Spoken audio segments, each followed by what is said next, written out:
बिस्मिल्लाहिर्रहमानिर्रहीम नाजरीन, ये एक और टॉपिक है जिसका नाम है Jacobi iteration method numerical analysis में। हाँ, इस टॉपिक में हम सबसे पहले क्या करेंगे, हमें एक गिवन लीनियर इक्वेशन गिवन होगी। वो लीनियर इक्वेशन में हम सबसे पहले क्या करेंगे, वेरिएबल देखेंगे। यहाँ x1 है, 2 3 4 5 6 यहाँ तक अप टू n तक। इसके इक्वल के बाद कोई कांस्टेंट आएगी। अगेन दूसरी साइड पे देखो, कोई x1 वेरिएबल है, उसके बाद x2 है, up to so on xn है, इक्वल टू कोई कांस्टेंट वैल्यू। ये सारा कोई भी इक्वेशन गिवन होगी उसमें हम सबसे पहले यहाँ क्या करेंगे, मुझे इसमें सबसे पहले x1 चाहिए, दूसरे में यहाँ पर मुझे x2 चाहिए, तीसरे में मुझे xn चाहिए। मुझे ये वैल्यू निकालनी है। देखो यहाँ गौर से देखिए, उन्होंने सबसे पहले x1 को कैसे निकाला है। इसके नीचे जो कांस्टेंट वैल्यू है उसको आपने डिवाइड करना है हर जगह, और up to so on constant के बाहर डिवाइड करके b1 डिवाइड बाई a11 उस कांस्टेंट वैल्यू को भी आपने शिफ्ट करनी है यहाँ। ठीक है, दूसरी वैल्यू देखिए यहाँ। अब मुझे x2 चाहिए, मुझे ये वैल्यू यहाँ नहीं चाहिए, इसको मैंने दूसरी साइड पे शिफ्ट की हुई है। यहाँ x2 देखो, अब x2 के साथ यहाँ b है, b2 है, इसको मैंने लिखा है b2 डिवाइड बाई a22। इस a22 को मैंने a22 इसको मैंने डिवाइड किया है हर जगह। ठीक है, और यहाँ मुझे चूँकि x2 चाहिए, बाकी वैल्यू दूसरी साइड पे शिफ्ट कर दी। सॉरी नजरीन, थोड़ी सी अगर डिस्कशन समझ नहीं आ रही दोबारा देखिए। x1 चाहिए, ये वैल्यू दूसरी साइड पर ले आई, ये देखो माइनस हो गई, और b1 अपनी जगह पर है, लेकिन a11 है उसको मैंने डिवाइड करके हर जगह डिवाइड की। मुझे x2 चाहिए, x2 लिखा हुआ है, ये वैल्यू सारी इधर दूसरी साइड पे शिफ्ट करके माइनस हो जाएगी।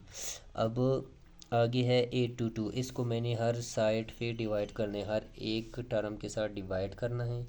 इस तरीके को हम कहते हैं जैकॉबी एट्रिशन मेथड। जब ये वैल्यू आ जाए, पहले एट्रिशन में हम वैल्यू ज़ीरो लेंगे, जो वैल्यू बन रही है उसको सेकंड एट्रिशन में अगेन रिपीट करके डालेंगे। जैसे मैं अभी एक इक्वेशन बता देता हूँ। इक्वेशन है मेरे पास जैकॉबी मेथड का ये इक्वेशन है। मुझे सबसे पहले यहाँ x चाहिए, फिर y चाहिए, फिर z चाहिए।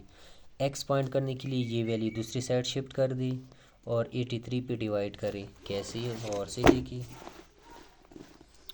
x चाहिए, दूसरी साइड पे ये वैल्यू आ गई, कांस्टेंट वैल्यू के नीचे 83 डिवाइड करें, ये सारी वैल्यू डिवाइड करें। इस तरह y को निकालने के लिए बाकी ये दो वैल्यू राइट पे शिफ्ट करी, और 52 को जो इसकी कांस्टेंट वैल्यू थी वो डिवाइड की हुई है। z बाकी वैल्यू मैंने राइट पे शिफ्ट करके, और इसके साथ जो कांस्टेंट थी वो हर टर्म के नीचे डिवाइड कर दी। एक्स वाई जी आ गई। फर्स्ट आइट्रेशन में हम क्या करेंगे, हम एक्स वाई जी को ज़ीरो लेंगे। जब ज़ीरो लेंगे तो यहाँ गौर से देखो, जब मैं यहाँ x Y G zero put करूँगा तो मेरे पास ये वैल्यू आएगी। एक्स जी ज़ीरो पुट करूँगा, ये वैल्यू आएगी। यहाँ एक्स वाई ज़ीरो पुट करूँगा, ये वैल्यू आएगी। उसको हमने डिवाइड करके एक्स की, यहाँ देखो, ये ज़ीरो ये इस पे डिवाइड करके ये वैल्यू आएगी। मुझे कितना इटरेशन चाहिए, 1 2 3 4 5 6 अप टू 6 वैल्यू चाहिए। फिर अगेन मुझे एक्स को ज़ीरो, जी को ज़ीरो पुट करना है, वाई की वैल्यू आएगी। इस तरीके से हम जी वैल्यू निकालेंगे। ये वैल्यू आपने नोट करनी है। इन वैल्यू को मैं अगले आइट्रेशन में डालूँगा, जैसे कि मैंने ऊपर लिखा हुआ है step 2, putting previous value, previous जो वैल्यू आई है। अब मैंने क्या करना है, इस जो पहले इक्वेशन बनी थी ना एक्स वाली, उसको मैंने जस्ट नाम लिखना है 2, और 95 डिवाइड बाई 83 वही वैल्यू है, माइनस 11 बाई 83 वही वैल्यू है। लेकिन अब मैंने क्या करना है, यहाँ प्रीवियस y लिखना है, यहाँ z लिखना है। लेकिन z की प्रीवियस वैल्यू जो आई है वो पुट करें, वाई की। यहाँ थोड़ा नाजरीन 1 मिनट सब्र कर, ये आपको कंफ्यूज कर देगा। अच्छा नाजरीन ठीक है, मैंने यहाँ पर प्रीवियस वैल्यू पुट कर दी, जी की वैल्यू प्रीवियस पुट कर दी, और x2 की वैल्यू ये आ गई। अब ये x2 वैल्यू अगले आइट्रेशन में कम आएगी।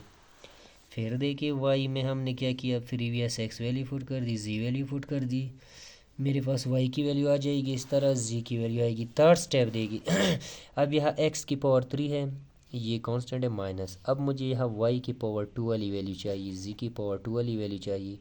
वो जो है अल्फ़ा वही जो पुरानी एक्स क्यूब है उसकी प्रीवियस वैल्यू यहाँ पर y2 z2 पुट करें। इस तरह y3 में वैल्यू पुट करके ये वाली वैल्यू आएगी।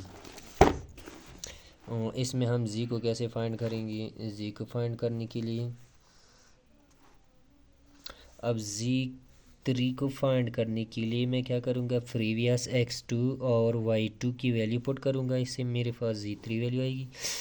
अब अगर पेपर में कहा है कि थर्ड आइट्रेशन फाइंड करे तो थर्ड आइट्रेशन ये है। इसके बाद अगर वो कहीं फोर्थ आइट्रेशन फाइंड करे तो x4 फाइंड करे, वो कहीं फिफ्थ आइट्रेशन फाइंड करे तो x5 फाइंड करे। जितना बोले उतनी ही फाइंड करे। इसको हम कहते हैं जैकोबी आइट्रेशन मेथड।